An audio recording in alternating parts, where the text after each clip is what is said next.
Hello everyone and welcome back to my YouTube channel once again. Today we are going to look at more on voice, how to change active voice into passive voice.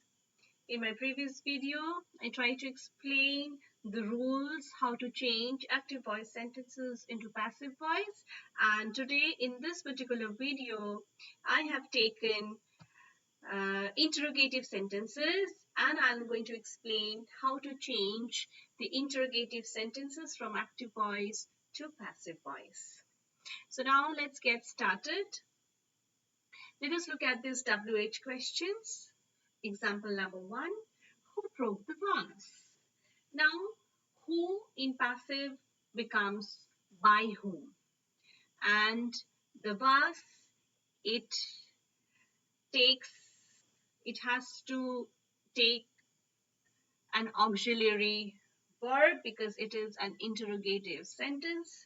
So as the tense is past tense, so the correct auxiliary verb is was. So by whom was the vase broken? So here broken, break is the main verb, and we have to use the past participle of the main verb. Break, broke, broken. So by whom was the vase broken? Example number 2, how many students attended the lecture? How many in passive changes to by how many. So, and it comes in the beginning of the sentence. In the same way, by whom also it has to come at the beginning of the sentence. So we proceed by how many students, and now we have to decide on the auxiliary verb of for the word lecture. So it is in the active voice is in past tense, so and lecture is a singular word, and the correct auxiliary verb is was. Or by how many students was the lecture attended? So attended is the past participle of the main verb. Attend, attended, attended.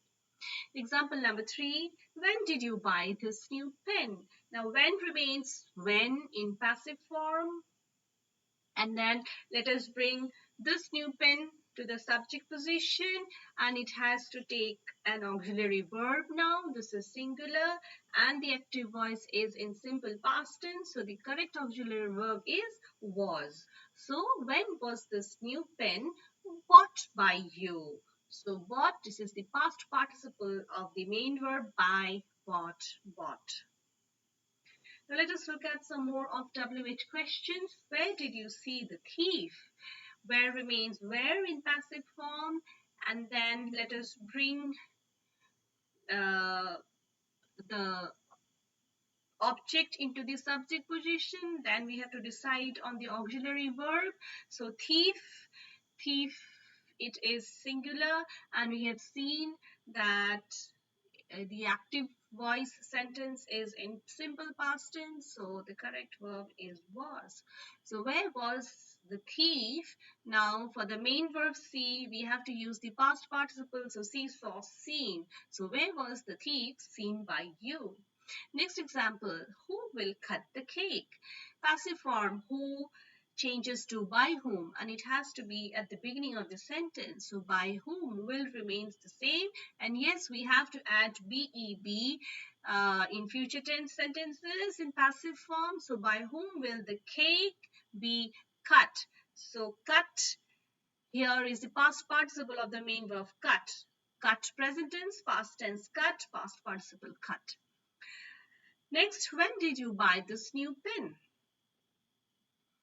So I think this is repetition. We already did in our, yes, in the last slide. So I think you all can do it on your own without any hitch. Now let's move on to some more of interrogative sentences. Now, can you open the door?